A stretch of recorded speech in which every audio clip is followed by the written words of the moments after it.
name's Andy. It's great to meet you. Can I give you my business card? Thank you, thank you. Hi, my name's Andy. It's great to meet you. Can I give you my business card? Thanks.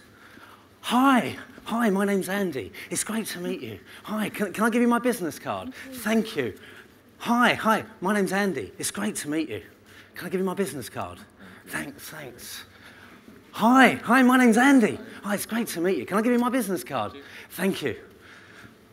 Don't worry. I'm not going to start a presentation about networking skills and suggest that's the way you should behave. Although I'm sure that most people don't behave that way when they go to networking events, do they? They don't rush up to everyone they see and just hand out their business card. Surely not. Surely all I've done is exaggerate that for comic effect. No one actually behaves like that. A few years ago, I was at a networking event. There were about 500 people there. And in one part of the room was a group of us, and we were standing around and talking. And as we chatted, someone came over to us. So we made space for him to join us. And as he approached our group, he walked up to each of us, and he gave us each one of his business cards. And then he walked away. We looked on in some astonishment and with amusement, and we watched him as he proceeded to work the room. He saw two people over a little way along from us. He gave them both a business card, and he walked away. He saw two more people, and he walked over, and he gave them both a business card, and he walked away. I've got to be fair to this guy. He soon realised that with that many people at this event, that wasn't the most effective way to work the room. So what he did was this. He went to the door. People were still coming in. And as they came in, he gave them each a business card. You see, our friends succumbed to something that I call the networking myth. The networking myth is this idea that networking events are there for you if you need more business. So what happens with the myth is people say, I need more business, I need to go to a place where all my prospects meet, so I'll go to a networking event. And what happens, if you picture a networking event with 100 people, if everyone at that event succumbs to the networking myth, everyone's there to sell. And if everyone's there to sell, who's missing? Buyers.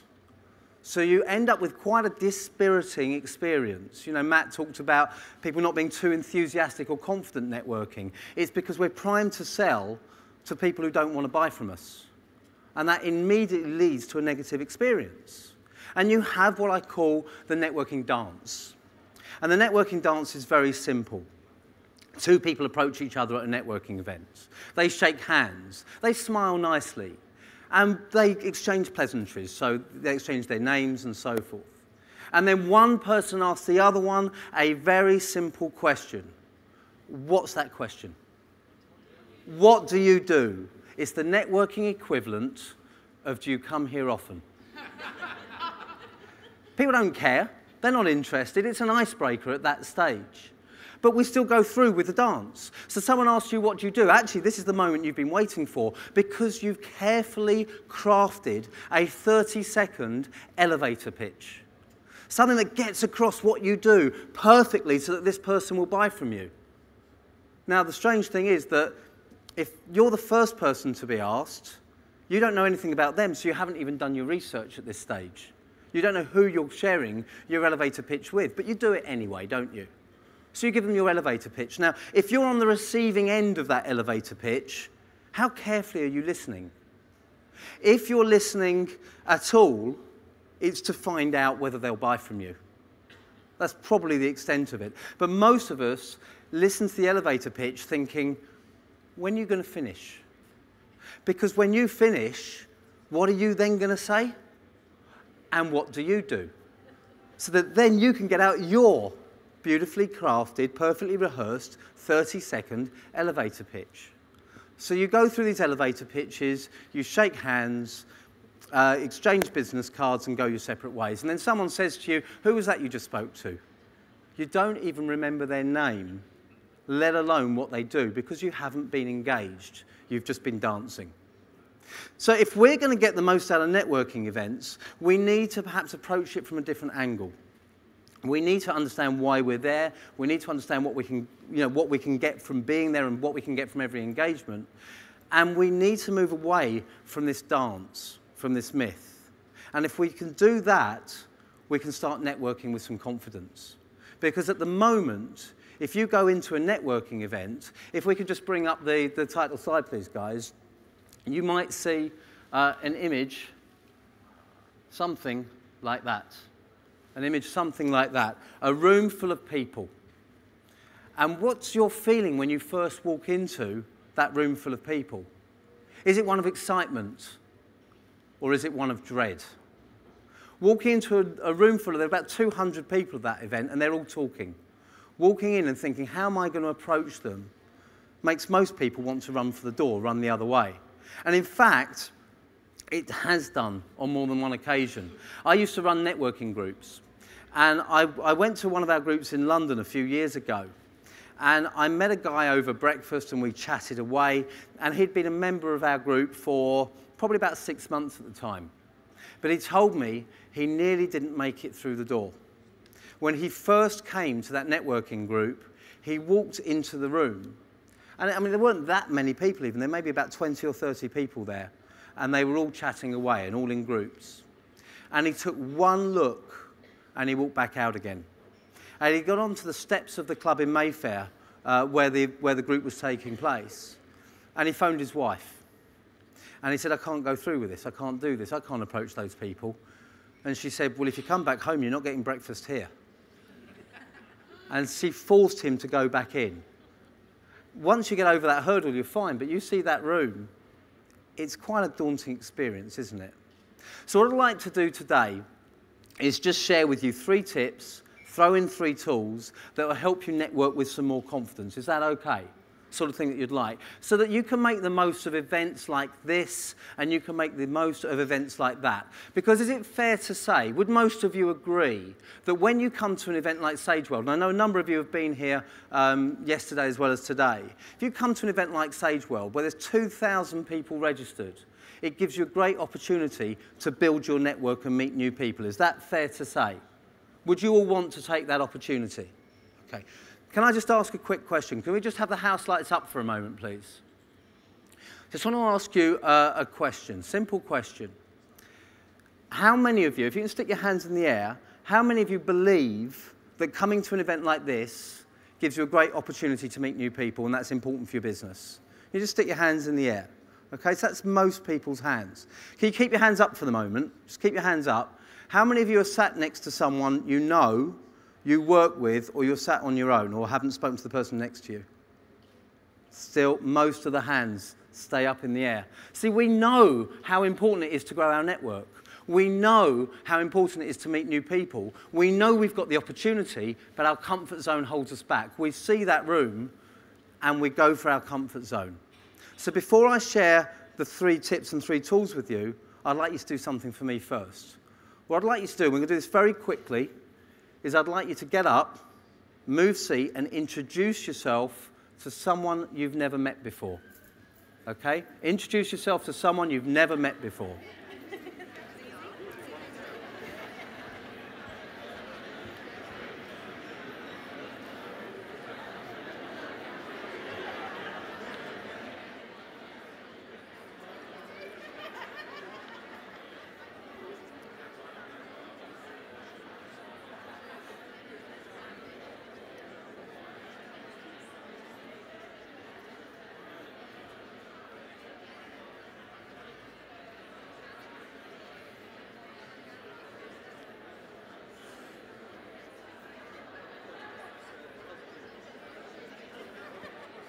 Okay, I'm going to stop you there. So if you stop networking, having started you off. Okay, before we carry on, I just need to check something. I've been asked by Sage to check for health and safety purposes before we carry on. Did anyone get assaulted when you did that? Did anyone get abused, rejected, insulted, anything along those lines? Then why are we so frightened of approaching strangers? You know, Matt mentioned surveys about fears of approaching strangers. There was a survey in the New York Times in 1984 where they asked people, what are you most frightened of? Death came third. The top two fears in that survey were walking into a room full of strangers and speaking in public. I'm having a great time today. But why do we have that fear? You know, when you come into an event like this, everyone's just said, yes, that's important, we need to meet new people. So why are we nervous about approaching people? Can I just ask a simple question before we carry on? Are you happy for new people to approach you and introduce themselves to you today? Can you stick your hand up in the air if you are? Look around the room. You now have permission to approach people, okay? Because we have a fear of rejection, but we have to learn to overcome that. So the first tip for you today is be courageous. You have to be courageous. You have to rationalize those fears. We know now that everyone has given us permission to approach each other today. So that any fear of rejection should go out of the window. I don't understand why we have this fear. I blame my mum. Not for all of you, that would be very unfair. But what did my mum say to me as I grew up? Don't talk to strangers. Don't talk to strangers. We grow up being told you can't talk to strangers, and then we're told when we're adults, go and network and meet strangers. And it feels unusual. We're going against everything we were told in our upbringing. So we need to change that mentality. We need to accept we now know that everyone here is happy to meet us, so there shouldn't be a fear of rejection. Our mum wouldn't disapprove of us networking. I know my mum doesn't disapprove anymore of me talking to strangers. So we can get beyond that and we can start getting a little bit of courage, swallowing that fear, and just going up to people and approaching them. Now, there are ways that you can make that easy for yourself. The first thing to do is networking is all about comfort zones and getting out of comfort zones. So the reason people huddle together with their friends is because they're in their comfort zone. But we can use that comfort zone initially. So when you first get to an event, I still look for people I know. For me, it's like getting into a hot bath. I don't just jump in. I ease my way in and adjust to the temperature. And it's exactly the same at a networking event. Find people I know, talk to them, but not the whole time. But then through them, I can meet other people. Have you noticed how, if someone you know introduces you to someone you don't have the same fear of meeting a stranger? So we can get the help from our existing network, and even just the people we've met there and then that evening, to meet other people. And then we can start looking around the room and seeing who we see. Where do people who are most frightened of approaching strangers tend to stand at a networking event? So, around the outside. They stand around the outside, looking something like that, desperately having another drink, because the only thing they can think to do is hold a drink and ask for more, looking for the canapes, and nowadays looking on their BlackBerry the whole time. You see that? People all around the room on their BlackBerry, on their iPhone, on their smartphone, pretending to check emails, pretending to do work. I've done it. I've walked into rooms where I don't feel comfortable. I've checked my email again and again, even though I know I've checked everyone that's in there, until I get that sort of passion up and I get the strength to go and approach people. So I'd look around the outside of the room and approach people like that. I tend to look for people on their own first, because I work on the simple theory that most people don't go to networking events for solitude. And I think that's a fair theory. Is that fair enough? So if I see people like that around the outside of the room, I'll go up and say, do you mind if I join you? And just introduce myself. And I'll be aware that by doing that, I'm rescuing them from their torment. I'm helping them, so I'm not going to get rejected. They're actually going to be grateful that I've done that. All I ask you is that wherever possible, don't then leave them back on their own again. Try and introduce them into a conversation. And actually, the most common question I get asked about networking skills is, how do I get out of a conversation? And the best way is to start another conversation with someone else, with that person, because one of you will then move on, rather than leaving them back on their own again. If you don't see anyone on their own, you need to start to look at and read body language. So we can look around a room full of people networking. Now, there'll be some people there that you can see and you can think, well, they desperately need to be rescued and approached. You can see the two ladies on the right-hand side as you're looking, in the black, one in the black, one in the red. Can you see how they're standing? Side to side. That's open body language. They're saying, we're not in an intense conversation here. We're not in a deep conversation. We're not building rapport. We're actually quite bored of each other's company, and we're desperate for someone else to come and meet us. And actually, I know these two people, and they lived together, and they worked together at that time. They were in their comfort zone. And the key thing about body language is that if you approach them, open body language, if you approach them, they wouldn't have to shift position for you to join their conversation. They're open, so you can just walk up, approach them, and join the conversation happily. Whereas if you look at the three people on the left-hand side, all huddled together talking, can you see how if you approach them, they'd have to move? Now that tells me they're in mid-conversation. They're in mid-flow. They're less open to someone joining them. So I would always look for that open or closed body language to try and work out who I want to approach and where it's going to be easier. A little tip on the side here is how you approach that conversation. You see, what most people will do is they'll go up to join a conversation and they'll say, do you mind if I join you? Does that seem the fair way of doing it? Do you mind if I join you? It's nice and polite, isn't it? Not if someone's in mid-conversation. So many times it's happened to me that you actually do want to talk to this person and you've waited to make a point or raise a question or an issue, and someone comes over and says, do you mind if I join you? And that conversation you're having dies a death because you turn around and say, of course. I'm Mandy, this is Bob, tell us about yourself. You're on to another conversation. So try and be respectful of the conversations you join. Listen in. Are they talking about something that you can contribute to that discussion? Because you can join on their terms rather than your own. If that doesn't happen, two things will follow. Number one, they will carry on talking for too long. They'll ignore you. You know they're mid-conversation, so you just take your bow and move off. You might say, I can see you're busy, I'll come back and chat to you later, or you may just move off. Happened to me on Monday evening. I went to join a group. There were three ladies talking. I listened in. They were talking about cupcakes. I like chocolate, so I thought I might join this in. It carried on about hen parties. I can't really contribute to that discussion, and I can't really interrupt either because they're mid-flow. So I just walked away. And one of them said, probably hen parties isn't the right conversation for you, and we laughed and I moved off. It wasn't an insult, it wasn't rejection, it just wasn't the right conversation for me to join at that time. So get over it. I think we put too much of it is about us. It's not. As long as you're not drunk too much, your breath doesn't smell and your hygiene's okay, it's not about you, particularly if they don't know you. How can they make that decision otherwise? So just read the body language and try and join the conversation as appropriate.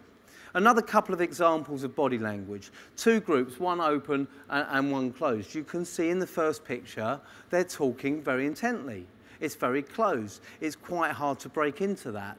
Whereas in the other picture, they're very open body language. They're relaxed, they're enjoying themselves, and that's quite easy to get into. So any networking event you attend, look at the body language, look at how people stand, swallow your fear, put your hand out and say, can I join you?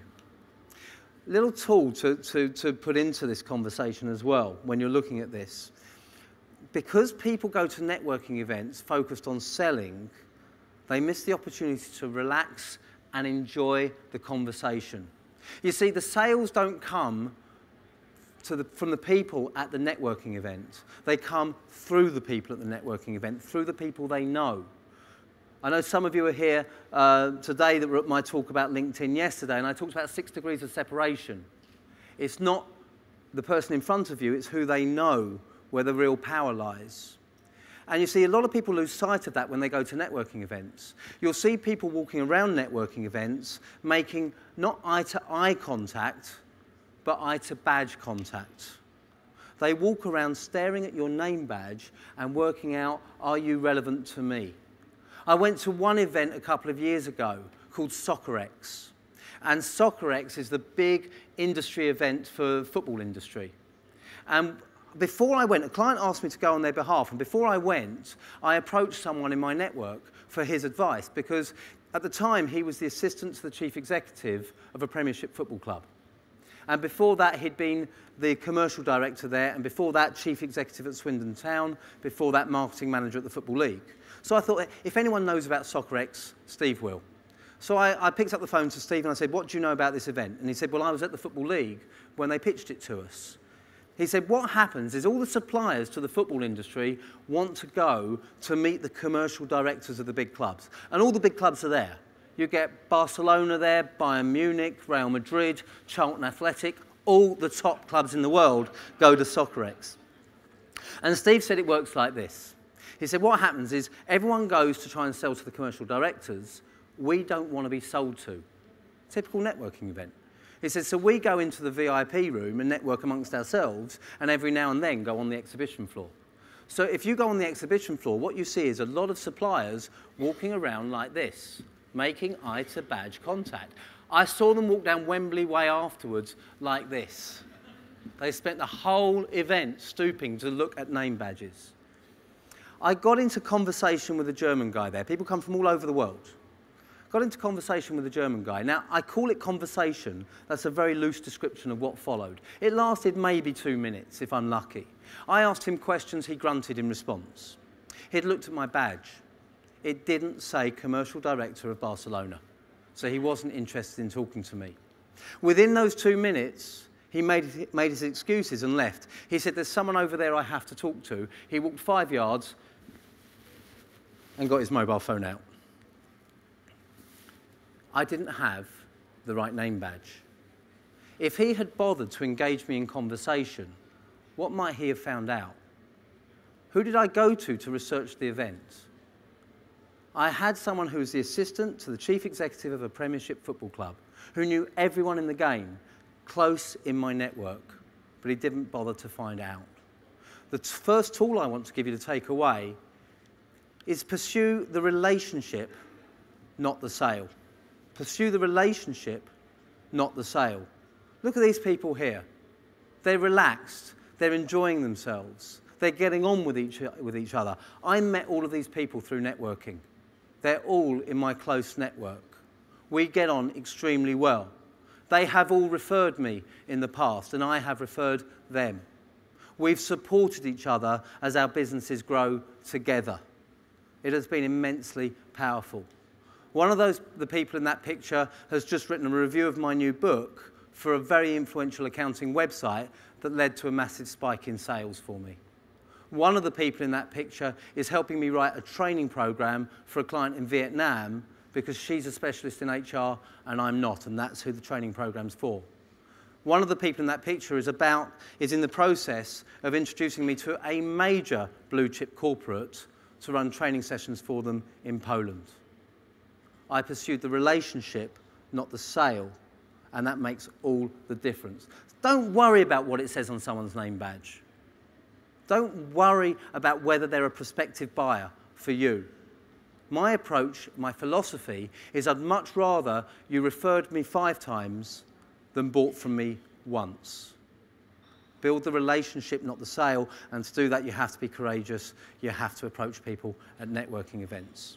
Let's move on to the second tip.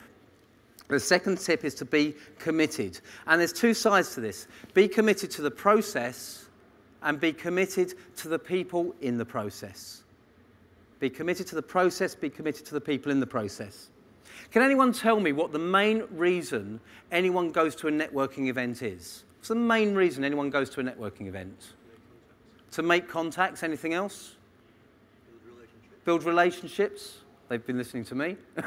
Any other ideas? Why does anyone go to a networking event? To learn? Get your business name out. Get your business name out? None of those are correct. They are to increase your business, increase your network. None of that's correct. That becomes a secondary reason once we know we're going. The main reason anyone goes to a networking event is because we're invited. It's because we're invited. Think about the networking events you go to, the groups you've become members of, how you came here. It's because you heard about it through someone in your network, through social media, through a website, whatever it may be. We were told about it and we thought, well, maybe I'll go along and hopefully I'll get some benefit from that. I spoke at an event recently run by an organisation that aggregate networking events. And they have a website where you can find networking events in your area. On the day that I spoke for them, there were 14,000 events listed. 14,000. You can network at breakfast. You can network at lunch. You can network at dinner. In between events, you can get your smartphone out and network. You can go home in the evening, get on your computer and network. I even once spoke at a 24-hour networkathon, so you don't have to go home. If there's all those opportunities to network out there, what are the chances that the event you've been invited to is the right one for you?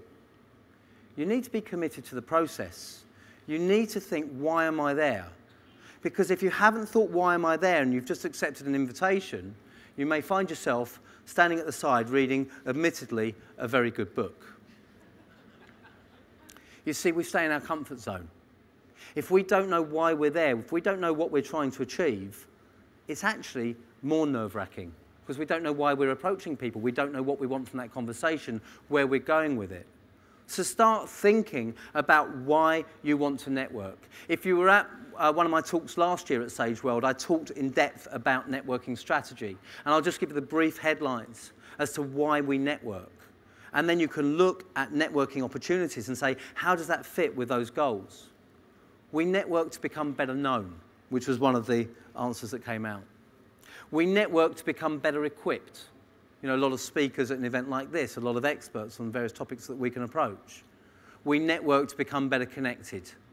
Better known, better equipped, better connected. So when I look at networking events, and this counts for online networks as well, I say, will they help me by building my profile? Will they help me by helping me learn more? Will they help me by giving me the connections and the introductions that I need? So we can start saying, is that appropriate for the challenges in my business right now? And once I know that this is the right event, this is the right network, what do I need to do when I'm there in order to get that result? So be committed to the process. Think it through and understand why you're there, and you'll engage in a much stronger way. And if you're that focused, you'll also find it easier to approach people as well. But be committed to the people in the process as well. You know, when you're engaging with someone, engage with them. Talk to them. Show full interest in them. The second tool I want to share with you is a tip from Dale Carnegie, who wrote How to Win Friends and Influence People. He said, people are interested in people who are interested in them. People are interested in people who are interested in them. So show some interest in other people. That's why I don't believe what do you do is the best opening question at a networking event. You know, if you go up to someone and say, what do you do? And they say, I'm an actuary. Where does the conversation go from there? I'm an estate agent. I'm a web designer. It doesn't matter what it is. If you're not interested in it at that time or you don't do it, where's your conversation going to go? Instead of what do you do, I tend to ask, do you come here often? I might not use those exact words, but what I know we've got in common is the event we're at. You know, it's why we talk about the weather and the traffic all the time, because we know we share it. So we're looking for shared experiences, and the event you're at, the speakers you're hearing, the people you're meeting, the people who are hosting, are what you've got in common. So I might say today, I might say to people, did you come yesterday as well? Did you come to Sage World last year? Which speakers have you heard? What did you think of the speakers? So I know that we've got a conversation that can be interesting. From there, it can go on to anything. And I literally mean anything. You know, if I mention on stage that I like football, and some of you may have guessed the team I support from something I said earlier, you know, someone's going to come up to me today and commiserate and ask what on earth has happened to Charlton over the last 7 years. Someone's going to come in because you're interested in football, and if you've seen your team play my team, you'll talk about it. And that's great because we engage on a different level and we relax. Just see how much easier a conversation is when you find someone who shares a passion with you. It suddenly becomes so much easier. So commit to the people in the process, and that includes after the event as well. This is the bit that shocks me more than anything else, and it happens time and time again, and so many people fall down with this. Following up. I went to an event in my local area about a year ago. It was held at a Marriott hotel. And Marriott put on the event and they sponsored the event, they sponsored the canapes. So they basically gave up the room, the food and drink, I assume to promote themselves to local businesses and find opportunities. And I met two girls who worked for Marriott, and funnily enough, they were standing away from everyone else in the corner. And I approached them and I had a chat and I said to them, you know, why did you put this event on? What are you looking to get from sponsoring it? And they shared the sort of things they were looking for, mainly events. And I speak for a couple of event networks. And I said, well, look, I can get you an introduction in. There's meeting planners there, plenty, you know, galore. You'll meet loads of people. And they said, well, that sounds really great. That sounds really interesting. I said, give me your card and I'll put you in touch. Oh, we haven't got business cards. They're hosting an event in their own hotel and they didn't have business cards. I said, that's fine, that's fine. A lot of people tell me that not having your business card is the biggest error you can make when networking, but it's not. It's not asking for the other person's card if you want to follow up. That's the biggest mistake. So I asked for their cards. I said, I'll follow up with you, I'll send you my details, and then I'll introduce you. Oh, sorry, I gave them my card. I said, follow up with me. Follow up with me and send me your details and I'll introduce you. Great opportunity for them. I gave them my card. I promised to introduce them. They never got in touch with me again. Actually, that's a lie. They did. I now know every Christmas what's on the menu at my local Marriott hotel. They took my card, they put it straight in their spam list, and they send me spam on a regular basis. Do you think I'll ever refer them? Do you ever think I'll ever say anything positive about them? In fact, I'm on stage talking about Marriott hotels, naming them quite happily. You see, if you don't follow up, not only do you miss opportunities, but you send the wrong message out to the rest of the world. Because people will talk about you in a negative way, and they won't put opportunities your way again. If you want to follow up effectively, the best advice I've ever had is 24/7/30. Within 24 hours of meeting people if possible, within a week, and then within the month. That doesn't mean 3 emails with all your sales information on it. It means 3 contacts, 3 touches. It might be a simple, brief follow-up email that says it was good to meet you, and if you've arranged anything else, then mention it there. Then it might be a meeting, or it might be a phone call, or it might be I saw this and I thought it might be of interest to you. It might be a further follow-up on something you discussed. It doesn't matter what it is. And then the third one within the month, it might be the meeting, it might be the phone call following the meeting. But 3 touches in that first month. Now, I'm not really a process guy in the way I work, but what I do look back at, I look back at the contacts I've made in the last year, and I look at the ones that have made it into my network. The people, if you say their name, I know who they are, I know what they do, and I want to help them. And they all follow that 24/7/30 pattern. So it doesn't have to be formulaic, but it's a pretty good guideline. But the key is follow up with people. Absolutely key is follow up with them, show an interest in them, and treat it as a serious part of your business rather than just drinks and canapes. So that's the first tips and tools. The first thing is be courageous and remember, pursue the relationship, not the sale. And secondly, to be committed and to remember that people are interested in people who are interested in them. Finally, we need to look at what comes afterwards. Why are we networking in the first place and getting the results? And the key tip for you here is be patient. Again, it goes back to this trying to sell at networking events. When I started networking about 12 years ago, you know, it wasn't so much business cards being thrust in your face, it was almost contracts being thrust in your face. And people seem to think that if you went to the event, the bottle of champagne would be waiting there for you to pop it open and celebrate the win that you've just had. Now, I have occasionally met people at networking events who want to buy from me pretty much there and then. But over thousands of events in over a decade, they're very much the exception and not the rule. It comes back to relationships and building relationships. If you want people to refer you, which is the much stronger approach based on what I said earlier, then they need to trust you. Are you more likely to get support from someone you met 2 minutes ago or someone you met 2 months, 2 years ago? Are you more likely to get support from someone who's never seen you in action, who doesn't really know your personality or your character, and just because you've got a nice smile on your face and ask about them?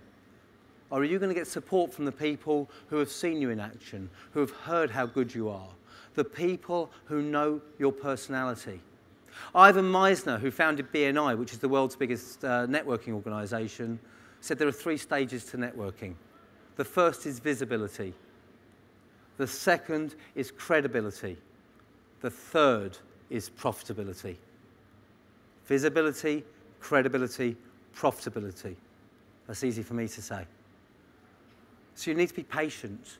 You need to build the relationships. You need to get people to want to help you, to want to know you. But when you've done that, you then need to be able to ask for what you want. You need to be clear about what you're looking for. You need to be focused in who you need to meet. Let me ask you a question. Show of hands again. If I asked you now who I could introduce you to, who'd be the ideal contact for your business, one person, ideal contact to drive your business forward, who here would have an answer ready for me straight away? 4, 5, 6 people, 7, 8, 8 people would have an answer for me straight away. If you don't know who you most want to meet, if you don't know the help and support that you most need in your business, if you don't know the most valued contacts for your business to drive it forward, how on earth can anyone else? How can anyone else know? Don't assume that just because you've built the relationship, they'll be ready to help you. You have to be willing to ask for what you want. You have to be clear. You have to make it obvious, but only when the time is right. When Matt introduced me, he called me Mr. Network. Now, that's not Matt that came up with that, and I didn't write that down for him. That came because about 4 years ago, I wrote a one-page article on networking for the Sun newspaper. And it was for a small business supplement, and on the front of that supplement, they said, "Meet Mr. Network." Now, a full page in the Sun newspaper would probably have cost at the time about £40,000. As a small business, a start-up business at that stage, you imagine the value of that to me, and it wasn't even an advert, it was editorial. Meet Mr. Network on the front of that supplement has been invaluable. I get introduced as that, not just around the UK, but internationally. It's stuck.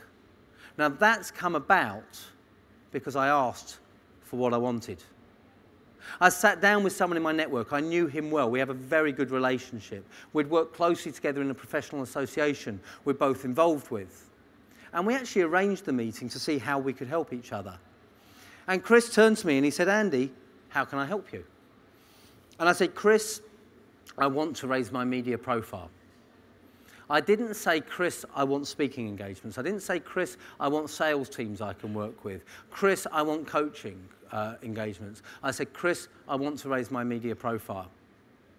I did that because I knew Chris's network. I knew how to make it easy for him. He's the former executive editor of The Sun. I asked the right question that he'd both understand and feel comfortable making the connection, and as a result, I got some phenomenal coverage. How often do you ask the people in your network for the help that you know they can deliver, and you ask for what you want? And I'm sure many of you are actually quite nervous, not just about networking in a room full of people, but nervous about the idea of asking your network for referrals and introductions. We think it makes us look weak and vulnerable. Not if you ask specifically for what you want and you think about who they know first. So as you build the relationships, as you get to know people, as you develop trust, as you help them before they help you, you get to a position where you have a network of people who can support you. The networking myth is that networking is about networking events, and those networking events are where you find prospects. The networking truth is that you have a network of people who know, like, and trust you. You have a network of people who will support you. And if you go to networking events, you can meet more people like that. And you can see them time and time again, and you can grow those relationships. But you have to approach it from the right angle. It's no good to just walk up there and hand out business cards. You need to focus on building relationships. So I've got a task for you. Over the rest of the day, I'd like you to do this. I'd like you to put networking into practice. I'd like you to speak to 4 people that you've never met before. I'd like you to find out something about them away from work. What's their passion? What are they interested in? What are their greatest achievements? And if possible, I want you to introduce them to someone you know or someone else you've spoken to who've got that interest in common. Because where the magic of networking really comes in is when we start connecting each other. Network with some focus, network with some confidence, and you'll find it not only much easier, you'll find it much more fun. I've been speaking about networking for about 12 years now, and I always finish with the same close because it's something I'd read in a book right at the beginning of that time, and it stuck with me. It sounds a bit odd when I first say it, to be honest, but it will make sense. And it's a paraphrase of something that Baden-Powell said. And to me, it just sums up networking beautifully. If you want a successful business in 1 year, grow wheat. If you want a successful business in 10 years, grow trees. But if you want a successful business for life, grow people. Thank you very much.